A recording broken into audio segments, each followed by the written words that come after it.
mas quem vai falar muito melhor do que eu sobre esse assunto é o Walter Maierovitch, que está chegando aqui com a gente e vai poder nos iluminar sobre todas essas questões, doutor Maierovitch. Muito bom dia, tudo bem?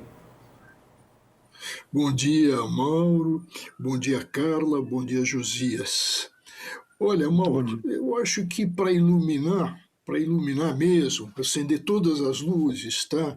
E se abrir para o sol do meio-dia, nada melhor do que ler o que está escrito na Lei de Execução Penal. E na Lei de Execução Penal está escrito o seguinte: é falta grave. Vou repetir: é falta grave. E a lei diz, eu coloco entre aspas, possuir indevidamente instrumento capaz de ofender a integridade física de outrem. Fechei aspas. Está escrito aqui: é falta grave possuir, sem autorização, indevidamente, sem autorização da autoridade penitenciária, instrumento capaz de ofender a integridade corporal de outro.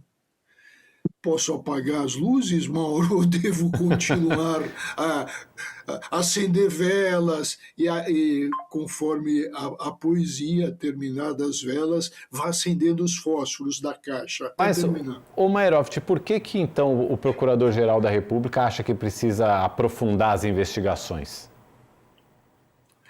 Olha, deixa eu contar até três para não dizer o que eu estou pensando, tentar dar uma rebuscada, tá? Porque efetivamente ele não está querendo endurecer, não está querendo fazer uma média, porque a lei é muito clara. O que ele está querendo? Está dizendo, veja o absurdo, o preceito é claro.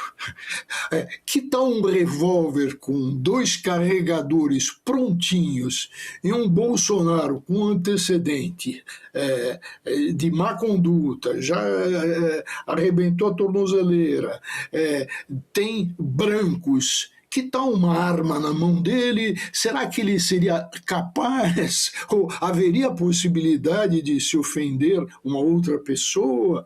É lógico que sim, mas o que faz o procurador Gonet entre um cochilo e outro? Porque normalmente ele está dormindo, né? Mas entre um cochilo e outro, o que ele faz? Não, precisamos olhar o quadro inteiro para verificação se houve alguma razão para isso, ou se alguém correu risco. Ora, a norma é objetiva, independe de verificação. Quem tem aí uma arma de fogo dentro de prisão domiciliar contraria todos os dispositivos lógicos do mundo.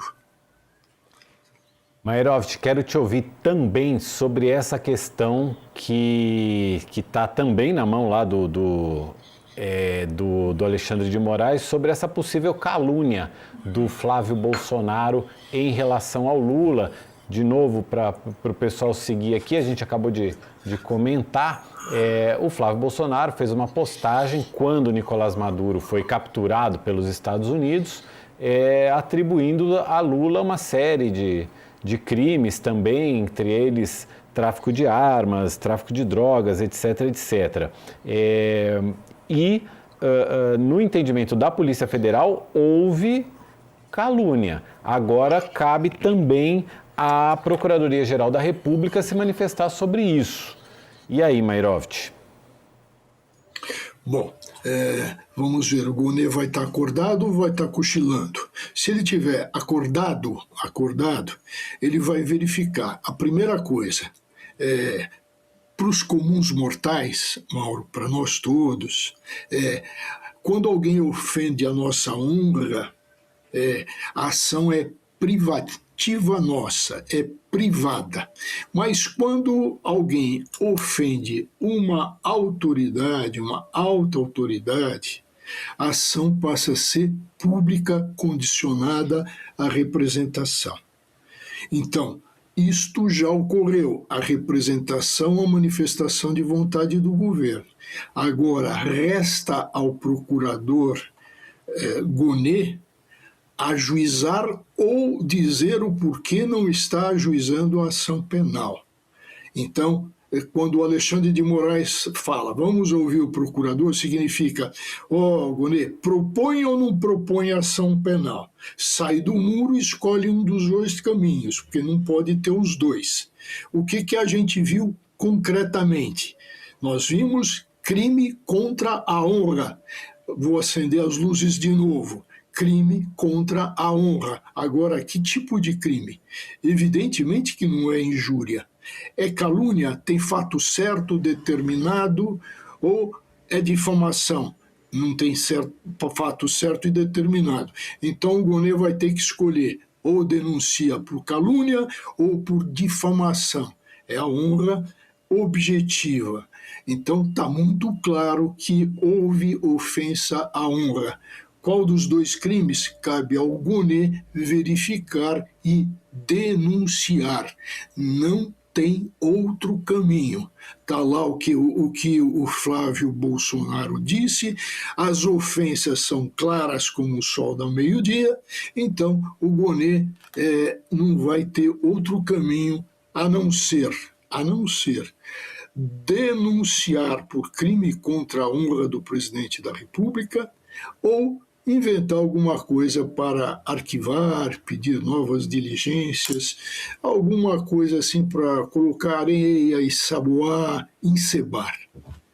Só repetindo aqui para o pessoal acompanhar, quando o Nicolás Maduro foi sequestrado, capturado pelos Estados Unidos, o Flávio Bolsonaro escreveu numa rede social que Lula seria delatado.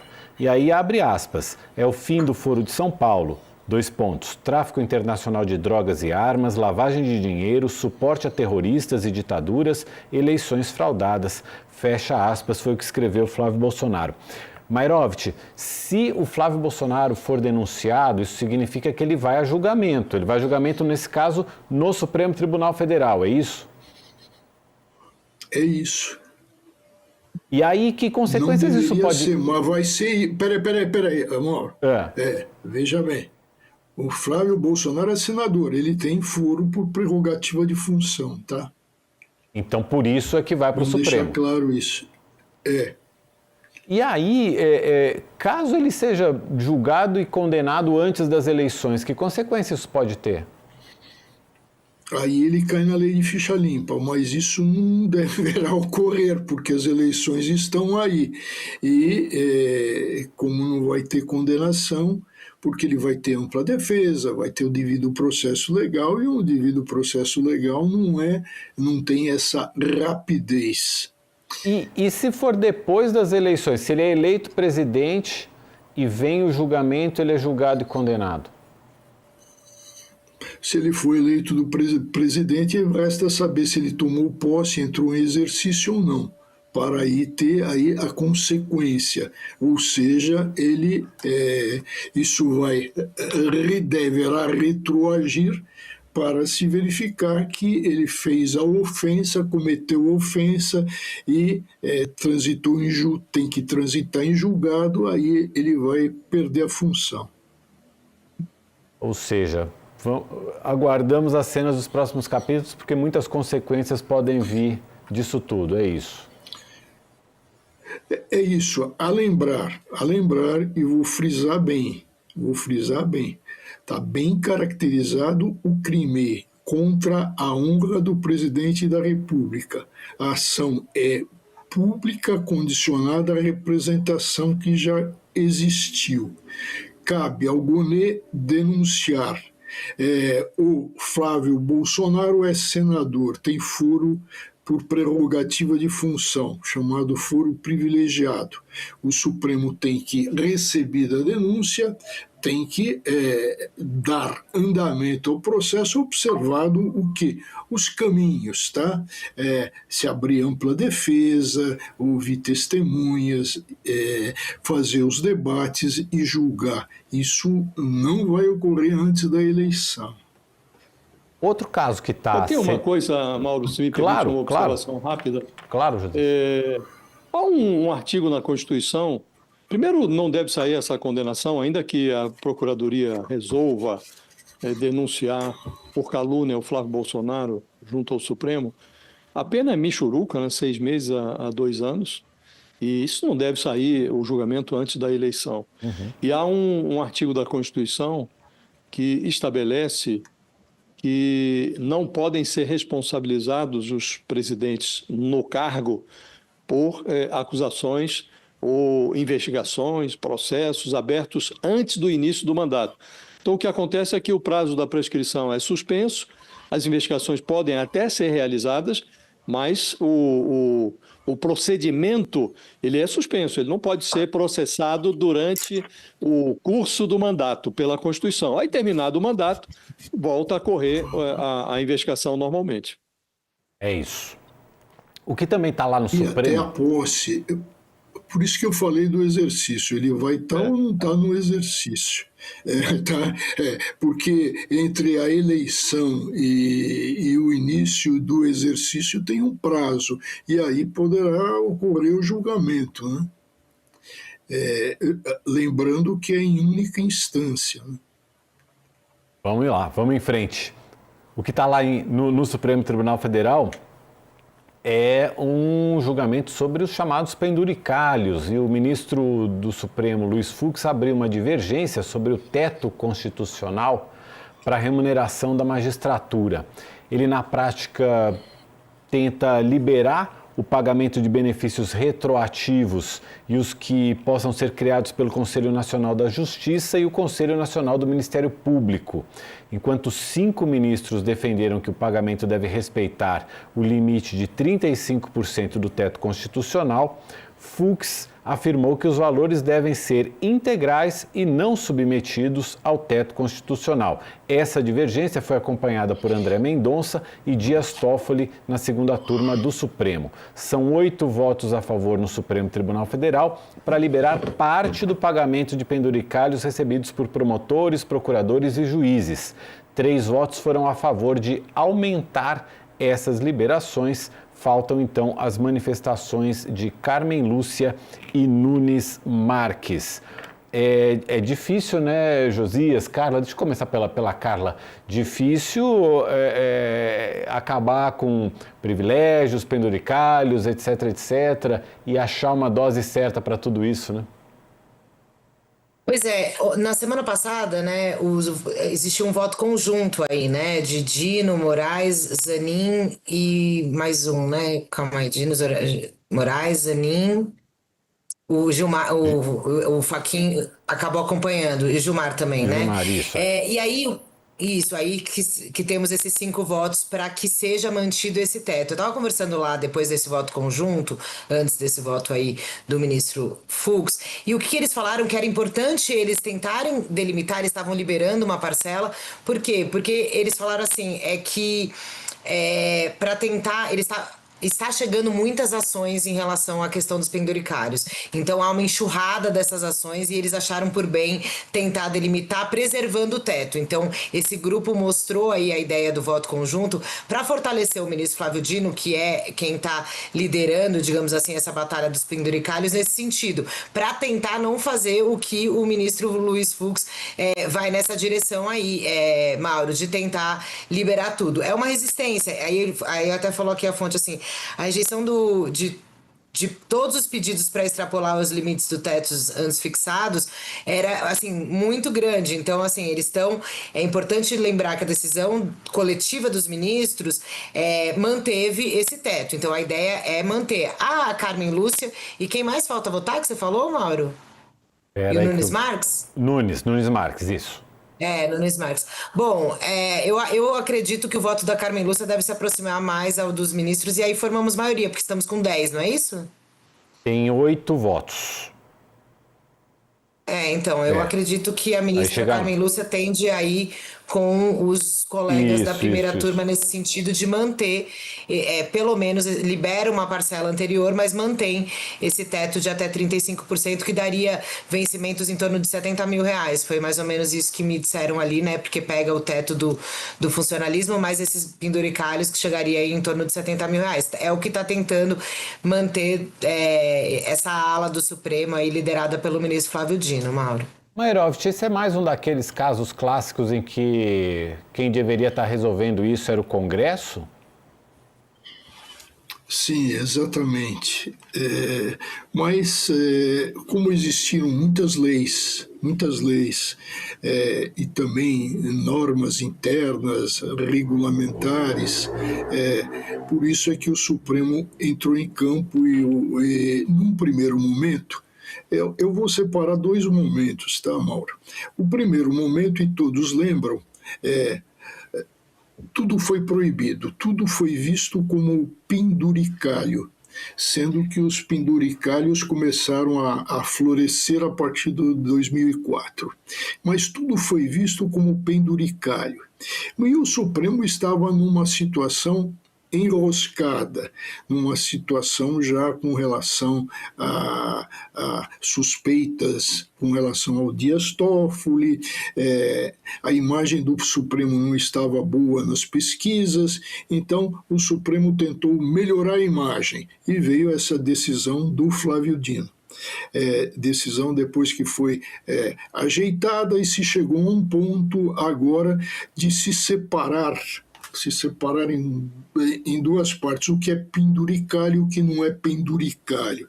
Como, por exemplo, não é penduricalho, segundo o Supremo, segundo esses 8 votos, período de férias, períodos de plantões realizados aos domingos, feriados, penduricalho ficou sendo auxílio peru, auxílio creche, auxílio paletó e etc, etc, etc. O que é evidentemente vergonhoso. Agora há uma nova movimentação. Votos do Fux, que sempre é um juiz de carreira, e começou a sua atuação corporativa quando ele concedeu uma liminar autorizando os juízes do Brasil inteiro, estaduais, federais, a receberem auxílio moradia. E aí ele não se deu por impedido, porque a filha dele também é magistrada, é desembargadora, a mais nova desembargadora da história do Brasil, e recebendo auxílio moradia. E depois dessa decisão monocrática, ele enfiou isso na gaveta. Então, durante anos, foi se pagando o tal de auxílio moradia. Juiz casado com juíza recebia 2 auxílios moradia, e aquele que tinha já a moradia, já tinha a residência, tinha imóvel no registro de imóveis registrado, esse também recebia. Então foi aquela confusão toda e o Fux se mostrou e segurou na gaveta. Então não há nada estranho essa decisão corporativa do Fux e ele foi acompanhado pelo Dias Toffoli, que é muito flexível em questões de dinheiro, né? Tem uma flexibilidade assim que beira ilicitude criminal. Estou falando do caso Master. Então, o que ele faz? Não, isso é indenização. E indenização tem que ser paga integralmente. E estamos, então Mauro, nessa toada, onde se flexibilizou, não tudo mais é penduricado, e tem o voto e que estabelece aí até quanto se pode pagar de penduricalho, não pode passar de 35% do teto. Mas no fim, a posição inicial foi por água abaixo, ou seja, de cortar tudo. É isso, são 12:00, Mairovitch. Palpite para hoje? Você... O que você botou lá no bolão, Mairovitch? Olha, eu botei no bolão 3-1 para o Brasil, mas eu queria esclarecer alguma coisa, para não deixar o Josias muito contente. Eu Josias te eu caí passou, da mano. segunda posição, me passou, mas eu caí da segunda posição para a sétima posição. Mas aí eu fui fazer verificações, acionei o VAR e verifiquei que o VAR não contou o último resultado da última rodada. Tá? Ih, Então, alguém me passou para trás. Eu acho que estava muito monótono eu me manter sempre em segundo lugar. Então, deram uma mexida aí. Mas olha, Josias, eu já recorri ao Trump, tá? E já estou buscando uma liminar com o Gilmar Mendes. Mas, E eu- professor, o senhor recorrendo ao tapetão, sabe que esse vai e vem do bolão está muito animado, né? Agora eu estou lá empatado em quinto lugar com o Antônio Tabet e o professor Mairovich está atrás de nós agora. Mas, enfim, a Copa é longa, né? Mas já vai para o meu currículo. Isso daí, E a em Carla- algum momento do bolão, E a eu Carla fiquei tá à frente chegando. do professor Mairovich. Isso vai Eu pro não currículo. sei onde eu tô. Eu não Você- sei qual é a você classificação tá que em- eu Subindo, tô. você Tá em subindo, 12º. devagar, mas está indo. Olha, gente, quem sabe, ó, vamos tá lá. perto ali. Mas esse bolão tem uma certeza. A gente só tem uma certeza. Esse bolão vai acabar na justiça, Ah, fácil. né? Porque o pessoal, Não. a Dani já entrou com medida, o professor, vai ser complexo. eu sou favorável eu sou favorável ao palpite impresso auditável. Eu acho que só assim a gente vai conseguir. Mas, Mauro, eu tenho a mesma posição do que a sua, e o que eu fiz? Eu fotografo, tá? E encaminhei, instruindo o meu pedido, a fotografia do palpite que eu dei e que foi desprezado, não foi considerado. Eu acertei no Canadá, mas não me contaram os 120 pontos. Então, mas a liminar reparatória do Gilmar Mendes, Já eu tá. entendo. Carla, fecha o ouvido. Fecha o ouvido, já que não está Fabíola aqui também. Fechou o ouvido. Olha, não venho com a história do ditado português, aquela que. Fecha o ouvido, Carla, fecha o ouvido, garota. Não acabei ainda. Aspas, ditado português. Por o mal funicador, até os testículos atrapalham. Meu Deus. Fechando aspas. Não vem com essa, hein? Tchau, E as Mairovich. crianças da sala, Obrigado as por crianças da hoje. sala. Posso voltar? Abraço, Mairovich. Bom jogo para nós. Tchau, tchau. Tchau, bom jogo.